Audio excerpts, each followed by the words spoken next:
Okay, we're going to look at the Skinbones point of view here. So we're following through on Skinbones basically the entire time here, playing Pyke. So if we're looking at what Pyke's role is going to be in these team fights, or in this overall game, so there's a couple of things we notice. One, Pyke is probably the best support at getting deep vision of any supports. So we never talked about that in pregame chat, or we're thinking about like what our team's strengths were, but Pyke does have the ability to get really deep wards because he's got the dash and the invisibility to escape. So Pyke probably needs to be the one in charge of getting those deep wards to track Hecarim along with Mundo, because I can just walk in and not die on Mundo, and you can also just not die on Pyke. So getting that deep vision is going to be important, but apart from the very early game, most of the vision from bot lane is localized around if Kassadin were roaming. That's the way the vision is set up, which is not the case because Kassadin got crapped on pretty hard mid. So that's thing one. Let's go ahead and speed this up because we'll spend all day if we're doing just this. So we need to be paying attention to that first of all. So right when we come into lane, you immediately go here to ward. That's a good ward.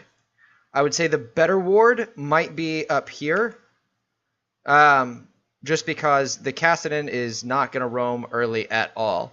Definitely not going to roam early. Now, this does give vision over the Scuttle Crab, so if we're going to go for that, that's fine, but I actually wasn't paying attention, didn't notice you placed that ward, so the Scuttle, I immediately went for the top Scuttle as opposed to this Scuttle. So if I'd known you were going to place that vision and then y'all were going to push up, then we could have gone for this Scuttle immediately. So we need to communicate that a little bit better.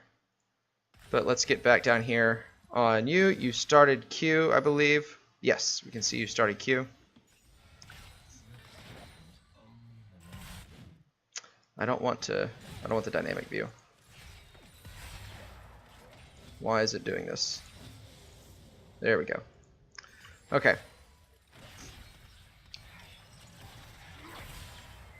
So one thing, and I've watched this a little bit already, one thing that you need to watch out for is you throw a lot of low probability Qs. You're shooting for 3 a lot. They're very long range based on where they are. That was actually a great Q right there. And that one hit, which is very good because it gives you a ton of control in this lane. But you throw that same Q all game long, and you lose a lot of pressure for it. So this is an opportunity where, depending on what you have available, and I don't know if it's going to show me or not. Yeah, your ward is off cooldown here. You've got 1, now you've got 2 wards about to be. Oh, there's a ward. And this is a great opportunity to get some deep vision. This ward is not going to do a ton for us. That's good.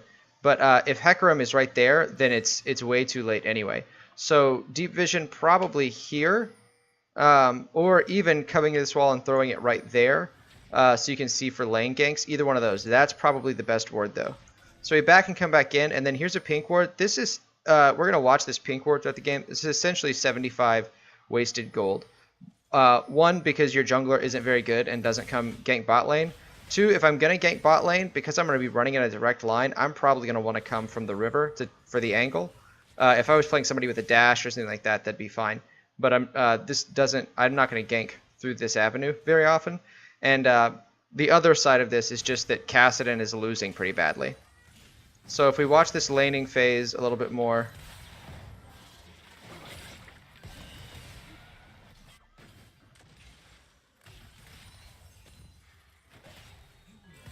and we can watch for the Qs and when they get channeled. It feels almost arbitrary. Right there, a ton of minions. Like if you had pulled someone, there's not a lot you can do with that pull, right? 1, because Jhin is on 3rd shot. That was a great flash. So you guys do have the ability to hurt them and pressure them, but you're trying to initiate with the long-range Q. I think because you guys are a lot stronger in this early matchup, this Maokai is not... He's a lot weaker pre-6, right, as a support. So I think that honestly you played it too passively early on. So if we are... Let's back this up really quickly.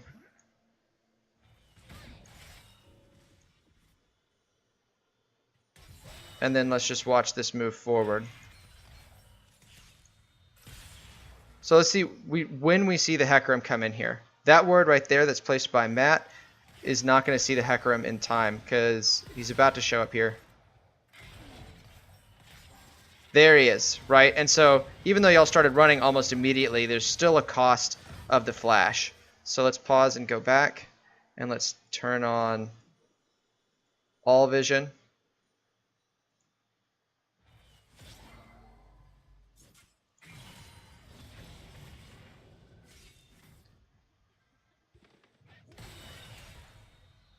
Okay, so Hecarim is up by his blue, which we should totally be expecting right now because it's 7 minutes into the game, right? And so if we're going to ward here, probably needs to be a much deeper ward than that. So when Hecarim does decide to come around here, this is one of the more obvious ganks he could do, and then even though y'all immediately see it and start backing off, but it's just not, the vision's not in the right spot based on the location. And granted, you had forced the MF back, so I know that's tempting, but then again, we don't have deep vision here, so the Hecarim's going to go straight back, and if that ward had been placed right here, we know where Hecarim is. We can see him run this way, and so we're prepared for this again. And that can't be, Hughes can't place that ward, because he'll die. So that ward has got to be on you. And I think, let's see. Yeah, y'all are both sitting on a ward right now. I don't know if you were beforehand, but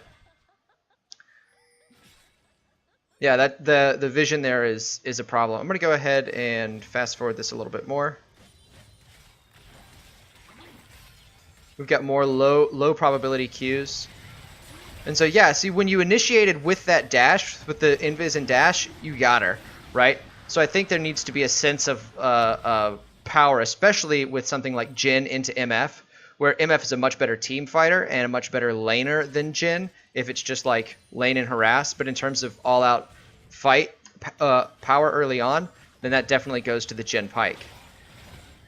So throwing the Q early and that's down, that lowers their concern, right? They can do whatever under tower. This roam, I believe this is a very good play if I remember correctly. Yeah. Yeah, this is a good roam. Get outside of the ult. That's a good stun. Great ult for the follow-up. That was good. Good. So let's see what you're going to do when you go back here. We're going to... Why is it going so slow? We're going to wait a while. Are you waiting on an item?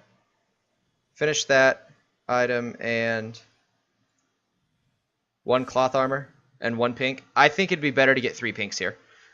So because the deep vision is going to be really important for us, first of all, that back took too long. But if you don't get the cloth armor and instead just finish your vision item and then get 3 pinks, I think that's going to be more effective overall.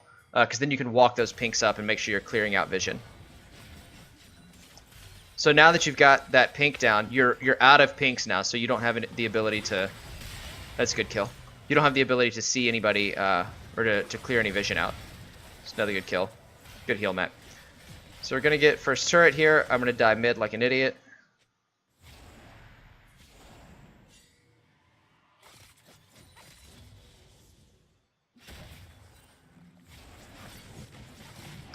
Guess you're going to take the dragon, which is nice.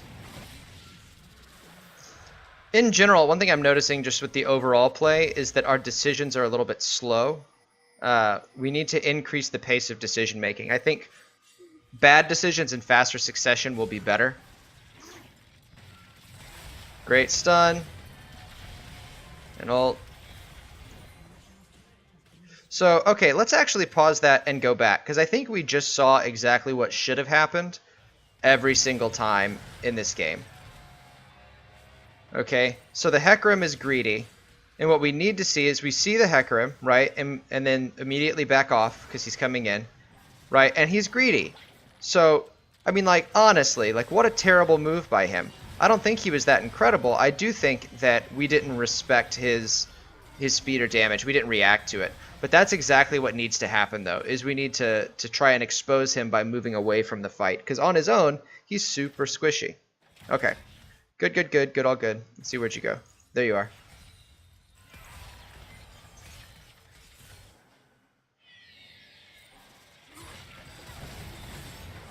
Good. Yeah, this game was utterly winnable. This is a super winnable game. This is a bad call by me to keep pressuring for the third tower.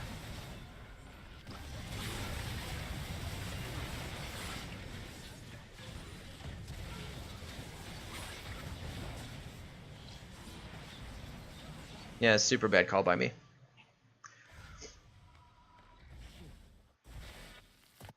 So I think we can probably stop right there because we'll look at some specific team fights later on. And just say that our general rule for Garrison, if you're doing this, walk away from base with more than one pink. Like try to get at least 3 because it's more important that you're establishing vision than that you are establishing or like getting like stats.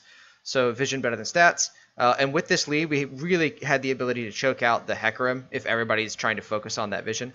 The next thing I would say is focus on using the abilities of Pyke to get those deep wards and make sure we're really totally controlling their jungle. And that's something that you and I would need to coordinate on, right? Is make sure to get the deep vision together, because between the two of us, we could have tracked Hecarim all game, pulled a major Team Liquid VC9, and just choked him out probably. And choked him out of any ganks anyway. And then throw higher percentage Qs in bot lane. So if you're laning and you have the advantage, which you guys had, especially before Hecarim was level 6, you guys were definitely the stronger in an all-in fight. So feel a little bit more at liberty to go in with those E's and get the stun. Because if you land a stun, then Matt lands a stun, then you get a pull, then that's that layering CC. And if you miss the Q initially, then you're playing catch up and you've lost one of your forms of CC. So overall, I think you guys played a really solid bot game without any jungle attention, and I definitely should have been down there a whole lot more. But there's just a couple of things to work on.